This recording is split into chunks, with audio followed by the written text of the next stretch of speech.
estas secuencias están o se encuentran en lo que se conoce como promotor.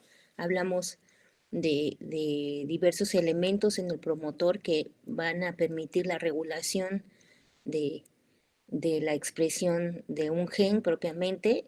Dijimos que estos elementos en el promotor no pueden dirigir de manera directa, o sea, sí tienen la información y de hecho son fundamentales para regular la expresión, pero no lo pueden hacer directamente, ¿no? Platicamos que existen con un conjunto de proteínas, son varias proteínas, que son las responsables de interaccionar, eh, algunas no de manera directa, ¿no? Porque seguramente ya leyeron que no se unen directamente al promotor, pero que entre ellos forman un conjunto o un complejo de enzima o un conjunto proteico que va a unirse a estas secuencias en el promotor y que van a mediar la regulación de la expresión génica, ¿no? Digamos que este sería una regulación a nivel pretranscripcional que va a estar conformada por estos elementos propios del DNA, o sea, una regulación a nivel genético y estas proteínas que van a interaccionar de manera directa con los promotores y que habíamos platicado que tienen ciertos motivos que les van a permitir interaccionar entre ellos, las proteínas y con el DNA.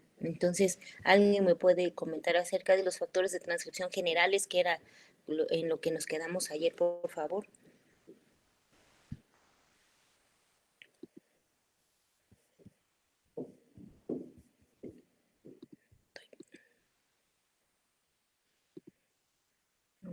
Ok, nada.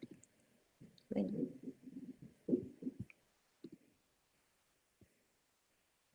sí, ya está compartiendo, ¿no? Bueno, ayer platicábamos que existen factores de transcripción que se conocen como factores de transcripción generales, que recordando ayer que vimos a los Doctora elementos, perdón, sí Lili, Lili Aldo. sí Lili, por favor.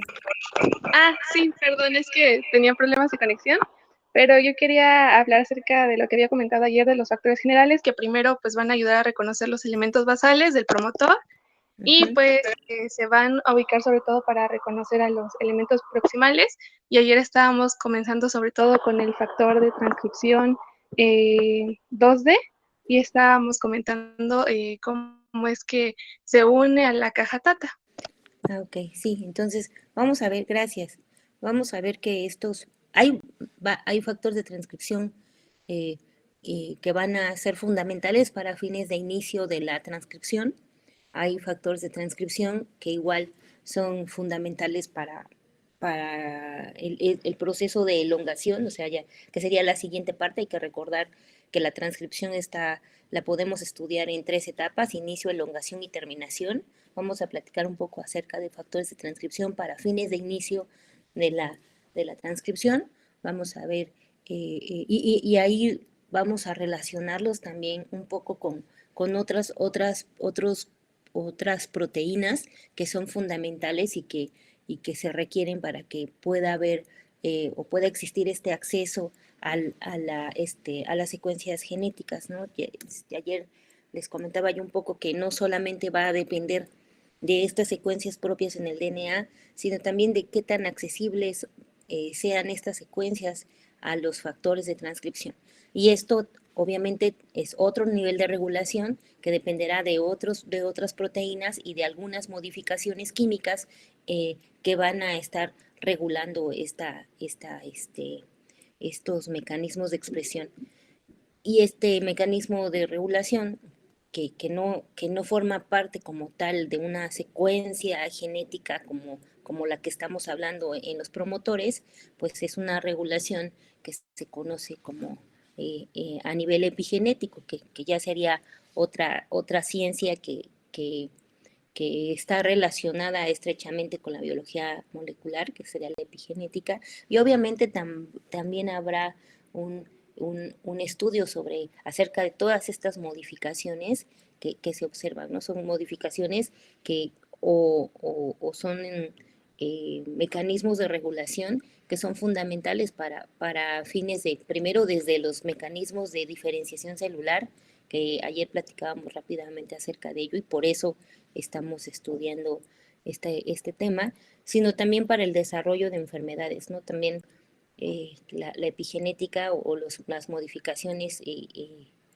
a nivel epigenético, pues resultan interesantes porque pues estas modificaciones están estrechamente relacionadas con factores ambientales y en un momento determinado pues nos interesan porque están relacionadas con el desarrollo de enfermedades, ¿no? En la epigenética, ahorita que ya avancemos, platicamos un poco acerca de ello y hay muchos estudios a nivel de epigenética en personas que han pasado eventos estresantes como vivir una guerra o como eh, el abandono materno, por ejemplo, que resulta en cambios o modificaciones a nivel epigenético, ¿no? Y estas modificaciones van a dar como resultado, obviamente, el desarrollo de enfermedades, primordialmente el desarrollo de enfermedades mentales, ¿no? Como el estrés postraumático, por ejemplo. Pero pues bueno, ya lo veremos como un ejemplo de lo que puede ocurrir y cómo el ambiente también o las situaciones a las que nos sometemos eh, pueden conducir a cambios en los patrones de expresión de genes, ¿no? Y estos cambios en patrones de expresión pues va a dar como resultado el desarrollo de enfermedades. Entonces ayer platicábamos un poco yo les comentaba que estos factores de transcripción pues son fundamentales para poder reconocer estos elementos en el promotor. Aquí imaginemos que este es el elemento basal de un promotor eucariota. Recuerden que estamos hablando de células eucariotas, ¿no? Habrá factores de transcripción en procariotas, pero los que nos interesan, porque estamos hablando de síntesis de RNAs mensajeros para eucariotas, pues serían estos elementos en el promotor. Estos elementos en el promotor pueden ser, ya vimos la famosa caja Tata, ¿no? Ya vimos también ayer que había una secuencia INR, una secuencia BRE y una secuencia DPE, ¿no? Estas los podemos encontrar en el promotor, este, en los elementos basales del promotor eucariota y que habíamos mencionado que en esta secuencia o estas secuencias van a ser reconocidas por los factores de transcripción generales. Dentro de estos factores de transcripción generales, pues habíamos platicado, por ejemplo, de este TF2D, que ayer comentábamos, todavía nos dio un poco de tiempo platicar sobre él. Tiene una subunidad TBP y una subunidad TAF. Esta subunidad TBP, que dijimos que significa proteína de unión a TATA, reconoce de manera directa la caja TATA en el promotor, en los elementos basales del promotor eucariota. También está esta subunidad TAF que va a reconocer otras secuencias que están cercanas al punto de inicio de la transcripción. Hay que recordar que a partir del promotor basal, ayer platicábamos, estaba el nucleótido más 1, que es el sitio donde va a comenzar la transcripción. Y TF2D, que va a reconocer elementos BRE, estos que están aquí también en el promotor basal, y que va a asegurar la posición de la RNA polimerasa para que pueda comenzar la transcripción.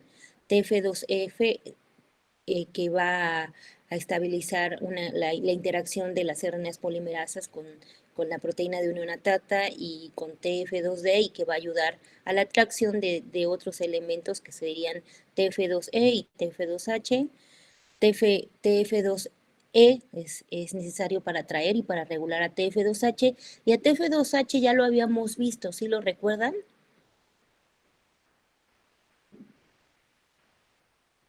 ¿Se acuerdan de TF2H? ¿No se acuerdan cuándo vimos a TF2H?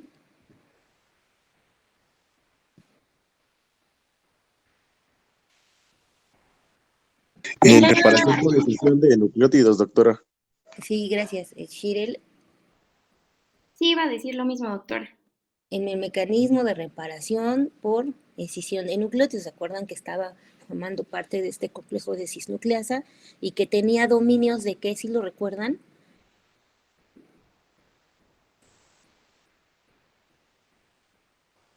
Acerco que Octavio habla hace rato. Sí, Alfredo.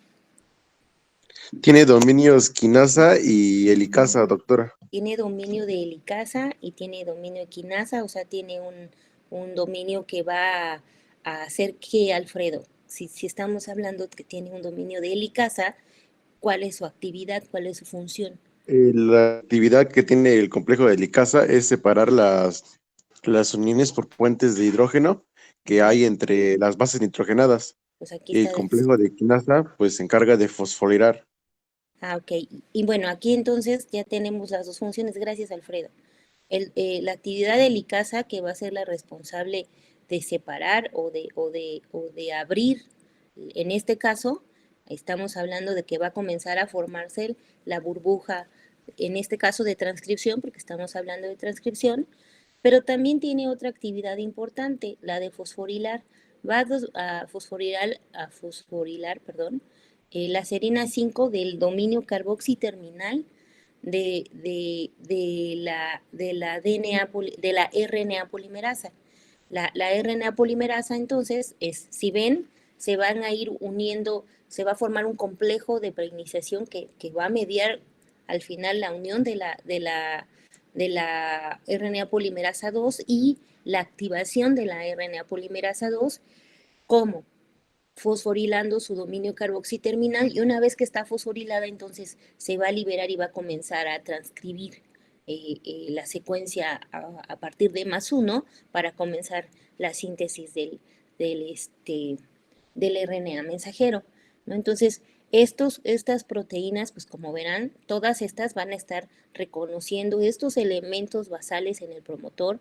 Si ven, habrá secuencias, factores de transcripción que reconozcan otros elementos en el promotor, aunque no sea directamente TATA. Seguramente leyeron que algunos genes no tienen caja TATA, pero pues podrán contener estos otros elementos que serían necesarios para poder comenzar, para que pueda comenzar la transcripción y pueda ser reconocida esta secuencia y entonces comenzar la unión. Entonces, los factores de transcripción generales son los responsables directamente de participar en el inicio de la transcripción, como reconociendo estos elementos o estas secuencias en los elementos basales de los promotores y mediando la unión de la RNA polimerasa 2 y activando a la RNA polimerasa 2, fosforilando su dominio carboxiterminal para entonces comenzar el proceso de la transcripción, ¿no? Pero pues no resulta así tan fácil y tan simple, ¿no? Bueno, entonces para la maquinaria de inicio de la transcripción, pues entonces tenemos estos factores de transcripción generales que ya vimos cuál es su trabajo, y además se requiere obviamente de la famosísima RNA polimerasa 2, que es la responsable de la síntesis de, del, del, del, este, del transcrito. También se requieren de otras moléculas que vamos a ver ahorita, como que serían factores o proteínas o moléculas que funcionan como coactivadores o correpresores, y también factores de elongación, que ahorita vamos a platicar un poco acerca de ellos. Dentro de estos coactivadores o correpresores, vamos a ver que están las histonas acetilasas, vamos a ver que están las histonas desacetilasas, y vamos a ver que hay otra proteína que se llama CBP, que tiene actividad sobre las histonas acetilasas, y otra proteína que se llama HMT, que va a metilar a las histonas, y LSD1, que va a desmetilar a las histonas. Estas proteínas que están aquí, estas nos interesan para fines de epigenética, que lo vamos a ver el lunes. Entonces, por favor, para el lunes, lean un poco acerca de la función de estas proteínas, porque como verán, estas no actúan ni reconocen al promotor. O sí, en algún momento dice aquí que actúan sobre o reconociendo, como lo que vimos en factores de transcripción, los primeros que vimos. No lo hacen de manera directa. ¿Qué es lo que hacen o sobre quién actúan? Sobre las famosísimas histonas. Entonces, por favor, para el lunes van a revisar quiénes son las histonas, cuál es su función y por qué resultan tan importantes para fines de esto, ¿no? Si ven, estamos hablando de activación o de represión y estamos viendo que estas proteínas están relacionadas con qué tanto y cuándo estos factores de transcripción que acabamos de mencionar pueden interaccionar con el DNA, ¿no? Estas son las que les van a decir si puedes o no puedes, cuándo se va a poder y cuándo no se va a poder, ¿no? Entonces, a estas proteínas, recuerdo, histonas, las histonas, esta modificación sobre histonas resulta tener una función importante para fines de regulación, ¿no? Y si ven también otro complejo que nos resulta importante serían estos complejos SW y SNF, que van a ser importantes porque van a llevar a cabo algo que se conoce como remodelación de la cromatina. Es otro punto importante para fines de transcripción, pues es también saber cuál es la estructura de la cromatina y qué relación tiene la cromatina con estos mecanismos de regulación, ¿no? Si no tiene nada que ver, pues díganme, no tiene nada que ver, pero pues por lo visto sí tiene mucho que ver. Entonces, por favor, importante, las histonas. ¿Qué pasa cuando las histonas se acetilan? ¿Qué pasa? Si ven, estamos hablando de un cambio químico sobre las histonas. Estas histonas pueden acetilarse, pueden desacetilarse, ¿no? O sea, pueden haber un cambio, una modificación química posttraduccional necesariamente que va a hacer o pegarle grupos acetilo o quitarle esos grupos acetilo a las histonas. O sea, la secuencia de aminoácidos en las histonas sigue siendo la misma. Lo único que ocurre es que va a cambiar porque va a modificarse porque puede estar acetilada la histona o puede estar desacetilada. ¿Qué cambios ocurren en las histonas que hacen que estos cambios modifiquen la estructura de la cromatina? Otro cambio importante igual sobre las histonas es que las histonas pueden estar metiladas, si estamos hablando de metilación de histonas, o pueden estar desmetiladas. Entonces ya son dos cambios sobre las histonas. A las histonas las podemos modificar, o más bien se pueden modificar pegándoles un grupo acetilo o eliminando ese grupo acetilo.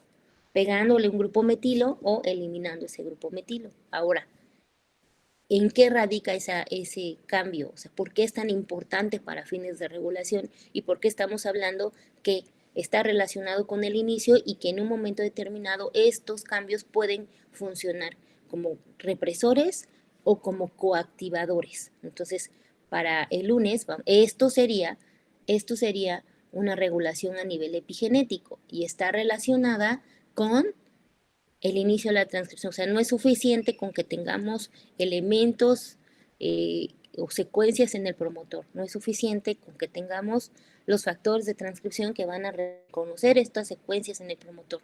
No es suficiente.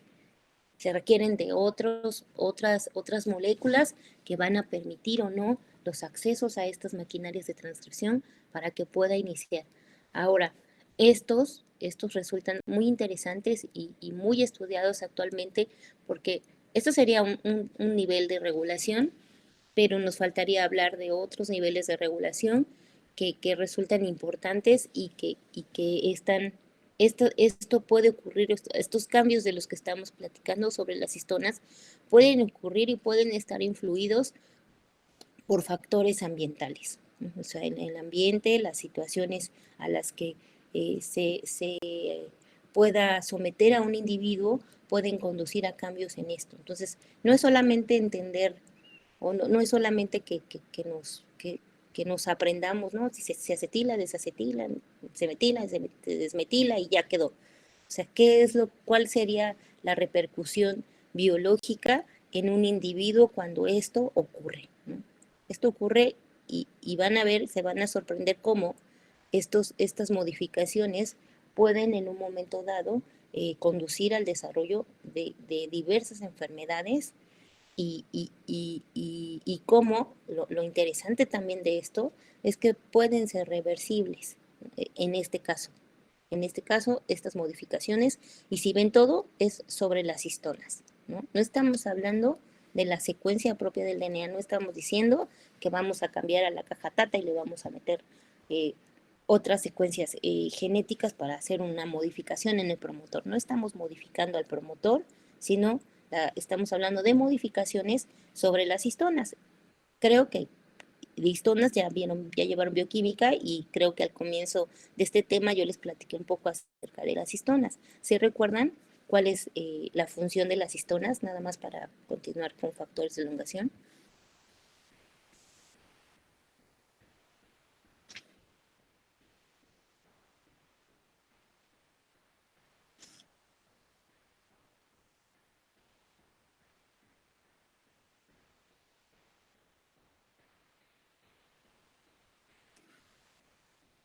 ¿No me recuerdan? ¿Ya se durmieron?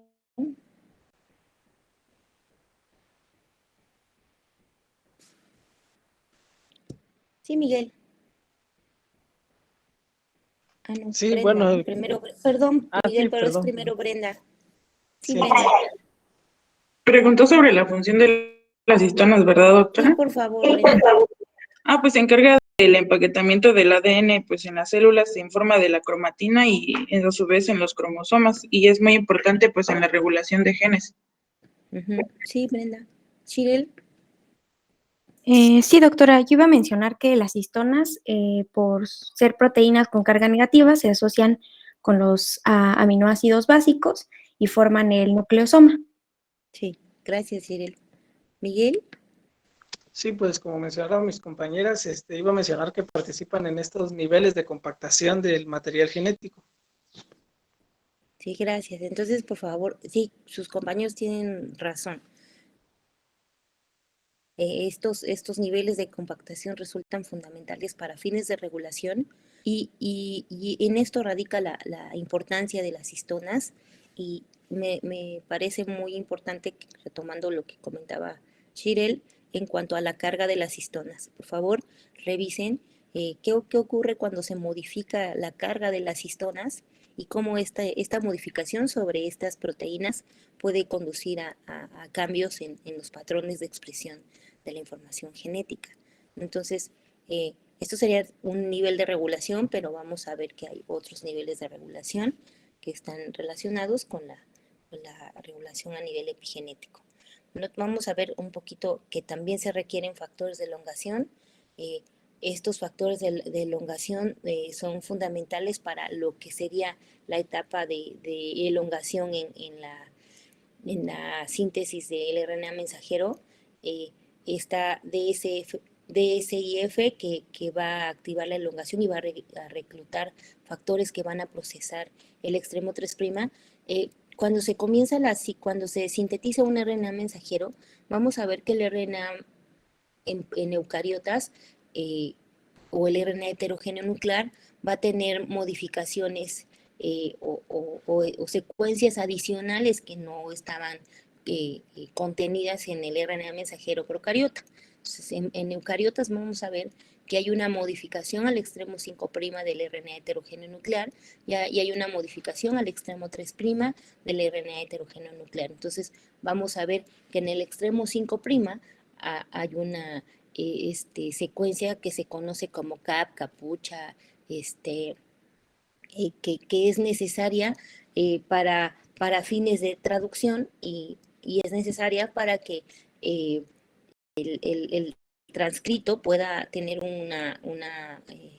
o pueda ser más duradero, o sea, o tenga mayor posibilidad de sobrevivir en el citosol, aunque obviamente sobrevivir no es la palabra correcta, obviamente de no ser degradado de manera inmediata en el citosol, y entonces esto le dé tiempo a las maquinarias de la traducción para poder reconocer al transcrito y poder comenzar el proceso de traducción. Entonces vamos a ver que hay modificaciones al extremo 5' y también hay modificaciones al extremo 3'. Entonces, es dentro de estas modificaciones, por eso se habla aquí de que estos factores de elongación pues resultan importantes para fines también no solamente de la síntesis como tal o de la transcripción como tal de esta secuencia o de esta orden de pares de bases en el RNA mensajero, sino también a las modificaciones que se requieren en el extremo tanto 5' como en el extremo 3',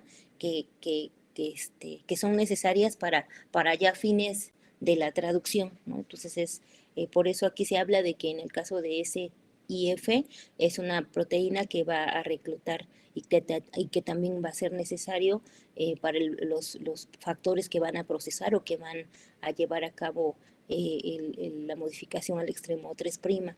Están las enzimas capping que van a catalizar la formación de la capucha o de la que se conoce como 7-metilguanosina, que ya vamos a ver más adelante, y esto va a ser necesario, como les comentaba, en el caso de la modificación al extremo 5', va a ser necesario para que el pre-RNA mensajero pues no pueda ser degradado, ¿no?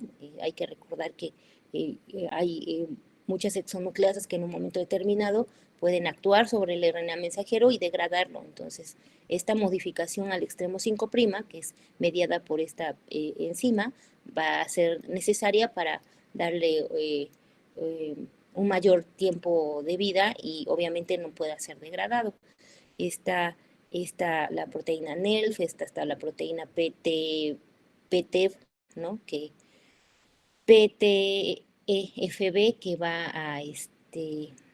va a ser necesaria para mantener fosforilada la RNA polimerasa 2 para que pueda iniciar la transcripción. Yo les comenté dentro de los factores de transcripción generales que estaba un factor de transcripción que tenía su dominio de quinasa y que una vez que tenía su dominio de quinasa y que se abría la doble hebra, se separaban las dos hebras de DNA y se formaba la burbuja de transcripción. Una vez que esto ocurría, pues la RNA polimerasa pues era fosforilada y cuando era fosforilada podía comenzar la transcripción o el proceso de síntesis del RNA heterogéneo nuclear.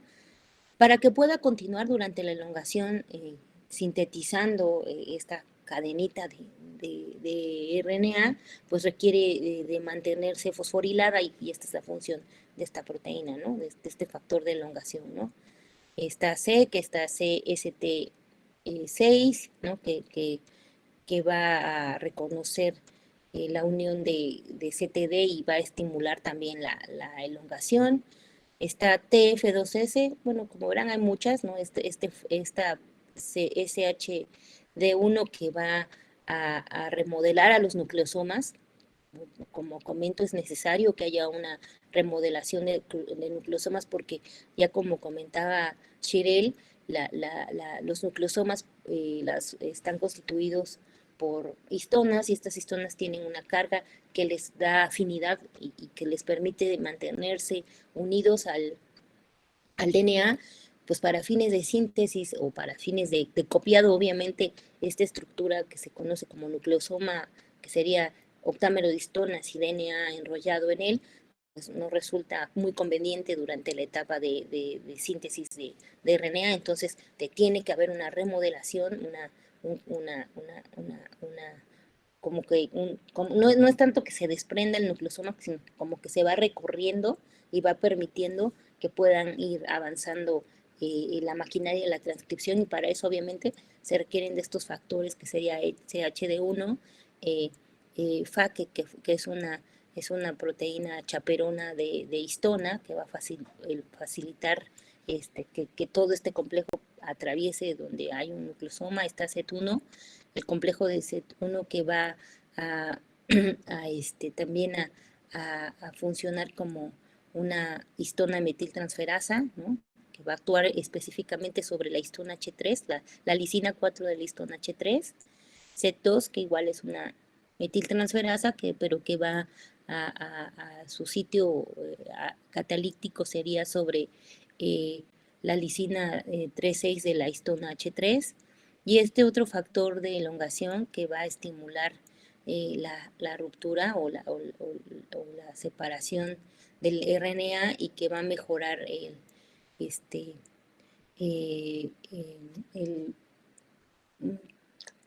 como que no haya tantos errores durante la síntesis de RNA y que es necesario para fines de la elongación de la transcripción. Entonces, como verán, estos factores de transcripción entonces son fundamentales. Ya vimos que se requieren unos al inicio, otros durante estos factores de elongación que se requieren durante la etapa de elongación, pero también se requieren otros para la etapa final. O sea, hay un inicio, hay una elongación y hay una terminación, y para cada una de estas etapas se requieren de diversas proteínas que van a ser fundamentales o necesarias, que primero para fines de inicio, de reconocimiento del promotor, de abrir la burbuja de transcripción, otras para mantener a la RNA polimerasa fosforilada y esta se mantenga activa y avanzando a lo largo de la secuencia que va a transcribir.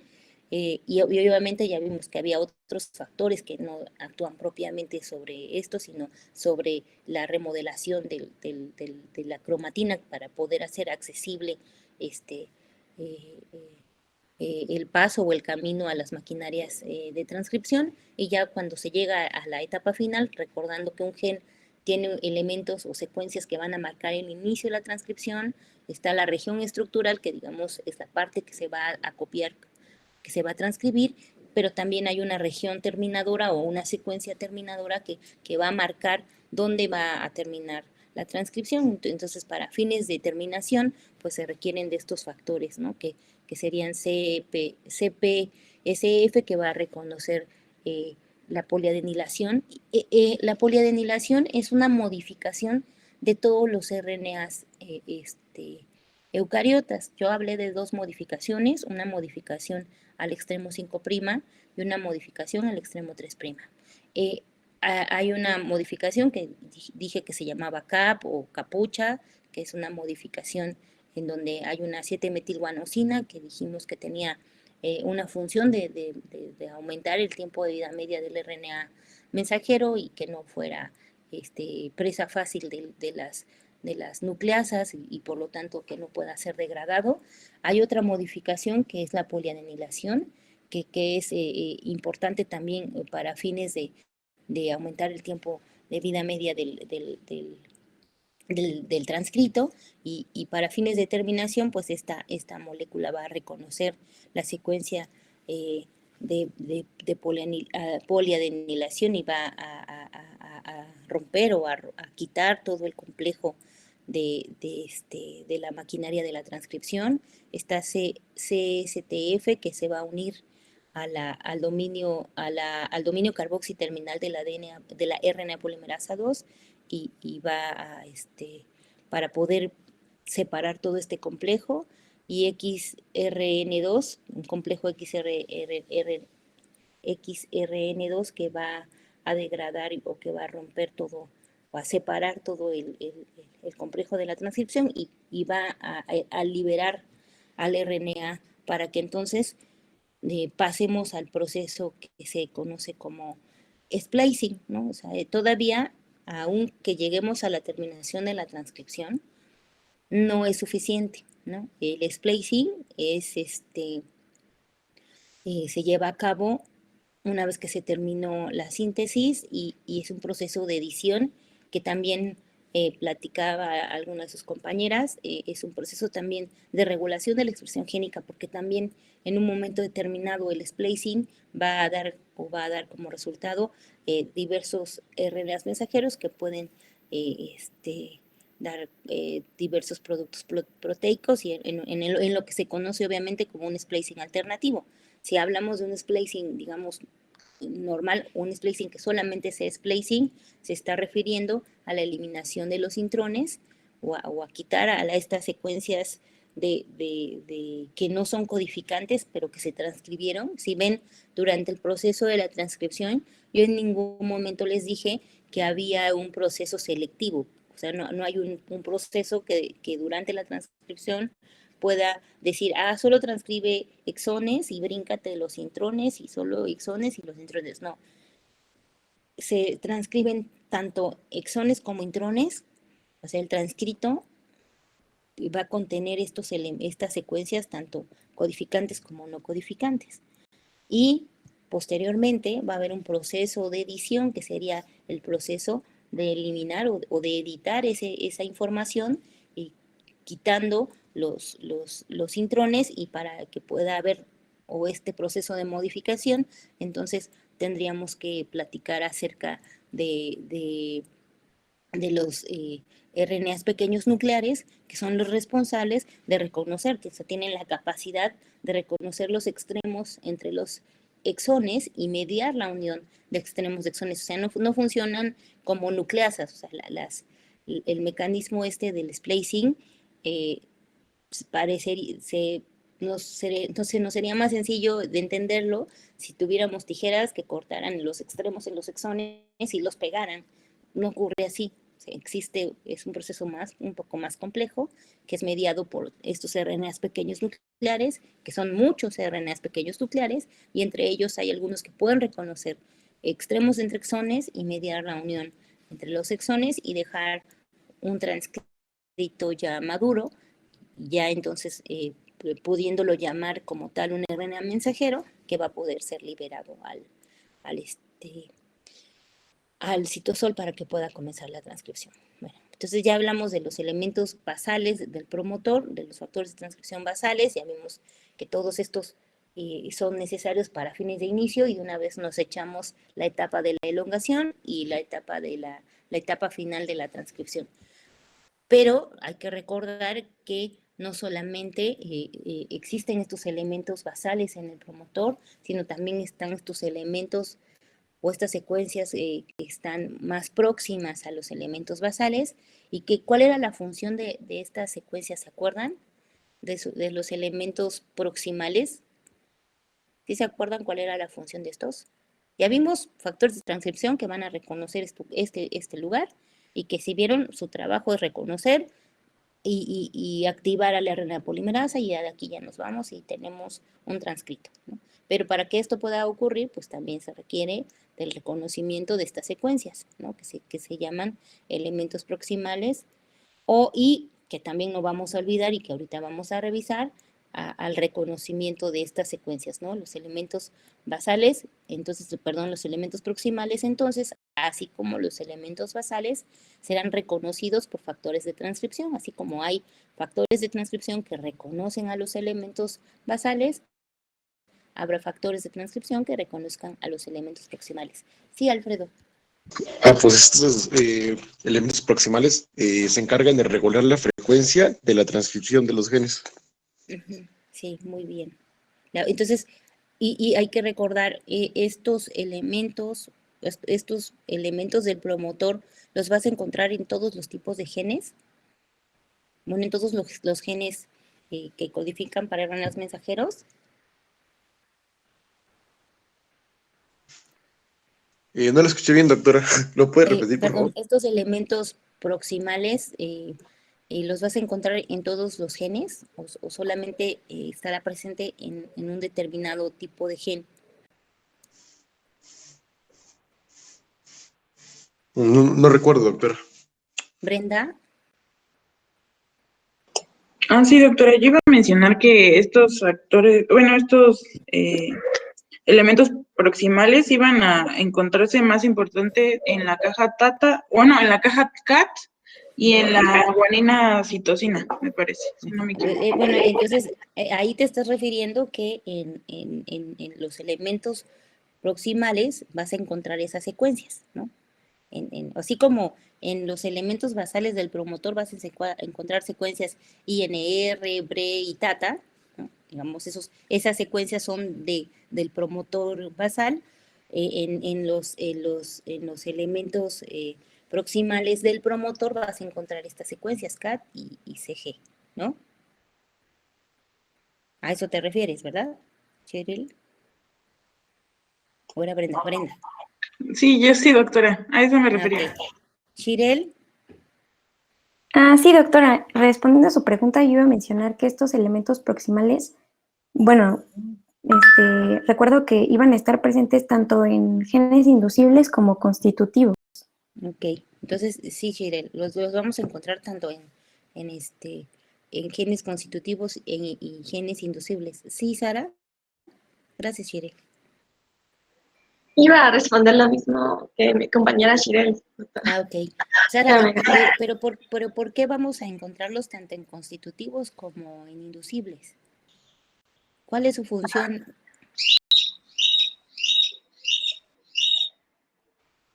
Porque se van a porque se van a encargar tanto de inducir la transcripción. Ujú. Y también participan, también tienen que ver con el inicio de la transcripción. Sí, Sara, gracias. Dayane, por favor.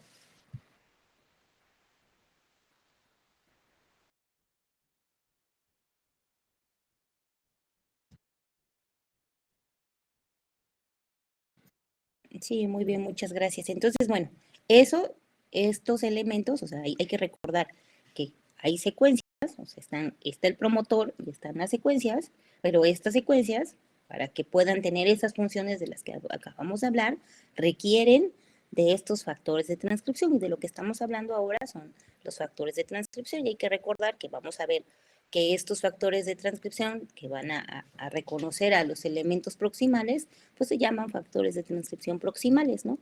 Son factores que se van a unir corriente arriba y que se van a unir específicamente a estos elementos proximales del promotor, a estas secuencias que ya comentaba Brenda, no, Shirley, no me recuerdo, que podría ser la caja CAT, ¿no? Y las cajas guanina citosina, ¿no?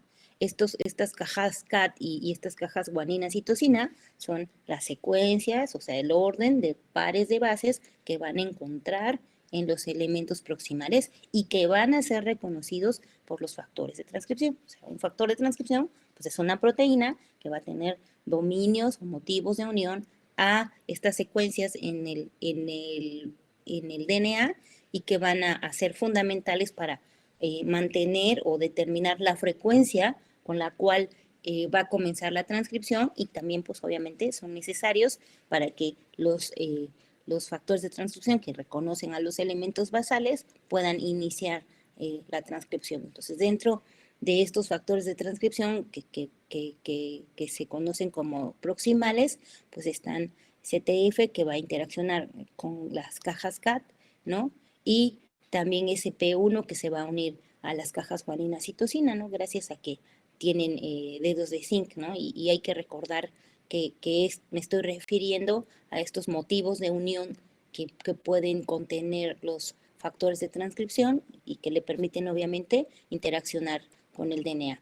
Y además, como les comentaba, estos factores de transcripción pues son necesarios para que pueda iniciar la transcripción, y entonces, como verán, está relacionado con TF2D, que ya habíamos visto en la parte anterior, que forma parte de estos factores de transcripción que se unen a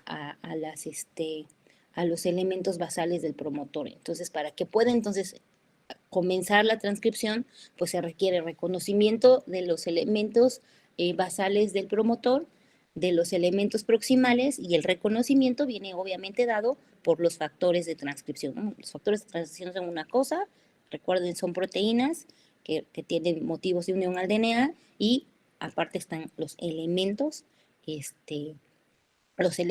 están formando, o las secuencias, pues para que me entiendan, que están formando o que son importantes y que determinan el orden de pares de bases en el promotor, y que son estas secuencias que van a ser reconocidas por los factores de transcripción para que no nos hagamos bolas. Una cosa es la secuencia en el DNA o en este caso en el promotor, y como verán son secuencias no codificantes, son secuencias que su función es de reconocimiento, las reconocen, se unen a estas secuencias y una vez que se unen y hay reconocimiento y unión de estas secuencias, pues entonces va a haber activación de la RNA polimerasa 2 y entonces vamos a tener un transcrito, ¿no? Y una vez que se tiene el transcrito, pues ya pasaríamos a la etapa de la traducción. Entonces, de estos, bueno, este no va aquí. Bueno, dentro de estos factores que pueden actuar como activadores esto estaría en lo que vamos a ver ahorita. Entonces, ahora veríamos factores de transcripción, a los factores de transcripción inducibles. Si recuerdan, volvemos a la imagen que vimos ayer. Dentro de los elementos que vamos a encontrar en el promotor eucariota, dijimos que estaban los elementos basales, los proximales, que ya vimos, obviamente está corriente arriba, y están los elementos distales, ¿no? Ahora, así como hay factores de transcripción que reconocen estas secuencias, o sea, los que reconocen secuencias aquí en el promotor o en los elementos basales, así hay como reconocimiento de estas secuencias que acabamos de ver, pues también hay factores de transcripción que van a unirse a estas secuencias, ¿no? Que se llamarían factores de transcripción que van a reconocer estas secuencias que pueden actuar como potenciadores o como silenciadores, que van a reconocer estos elementos distales, ¿no? Y recordando lo que platicábamos ayer, estos van a regular la expresión de genes inducibles, es decir, en esta estructura, en estas secuencias que vamos a tener aquí, hay o existen factores de transcripción que al unirse a ellas pueden o silenciar al gen o conducir a la expresión del gen. Entonces hay genes o existen genes que van a estar silenciados en un momento determinado y como verán, para que pueda haber este silenciamiento, es decir, o que no haya expresión de ese gen, pues también se van a requerir tanto de factores de transcripción que pueden reconocer estos elementos, ¿no? Entonces, como verán, la transcripción pues ya se nos hizo más compleja, ¿no? No solamente se encuentro a caja tata y entonces comienzo la transcripción y ya tengo un transcrito y ya, todo está perfecto. Se ha hecho todavía más complejo porque ahora tendríamos que hablar de estos elementos distales y entonces para poder o para que puedan estos elementos tener esa actividad de regulación, tanto positiva o negativa, al igual que estos otros elementos, pues se requieren también de factores de transcripción. Entonces hay factores de transcripción que van a reconocer estas secuencias y que van a ser los responsables de regular. Y entonces estos factores de transcripción ahora se conocen como factores de transcripción inducibles, ¿no? Estos factores de transcripción inducibles pues son los que van a reconocer los elementos distales del promotor, que van a actuar facilitando la formación y la actividad de complejos de inicio de la transcripción o lo contrario, ¿no? O sea, pueden funcionar favoreciendo la transcripción o pueden funcionar dificultando la transcripción y entonces conduciendo al silenciamiento de la expresión del gen. O sea, puede regular de manera tanto positiva o de manera negativa, dependiendo del tipo de secuencia que se esté reconociendo y obviamente dependiendo del factor de transcripción, ¿no? Estos factores de transcripción entonces no están presentes de igual manera en todas las células. Hay que recordar lo que platicábamos ayer acerca de los procesos de diferenciación celular, ¿no? Entonces, en parte de estos procesos de diferenciación celular y de la regulación de la expresión genética que favorece esta diferenciación y que da como resultado esta gran diversidad de proteínas presentes en un organismo, pues depende también de estos factores de transcripción. Entonces vamos a ver que vamos a encontrar algunos que son específicos de determinadas líneas celulares o de determinados tejidos, ¿no? Entonces, obviamente recordando que su trabajo es de dar este proceso de diferenciación y regular la expresión de ciertos genes o el silenciamiento de ciertos genes que va a dar como resultado esta gran diversidad de células, ¿no? Entonces, vamos a ver que son los responsables entonces en parte porque vamos a ver que no son los únicos mecanismos que van en un momento determinado a conducir a los procesos de silenciamiento o de regulación de la expresión de determinados genes en líneas celulares. Entonces, mañana continuamos. No, nos vemos el lunes, ¿verdad? Ya son las 11. Entonces, por favor, vamos a empezar el lunes con regulación, el lunes, ¿verdad? Con regulación epigenética. Así que, por favor, revisen lo que ya les comenté acerca de las histonas y nos vemos el lunes, por favor. Sí, doctora, gracias. Sí, doctora, hasta el lunes. Hasta luego.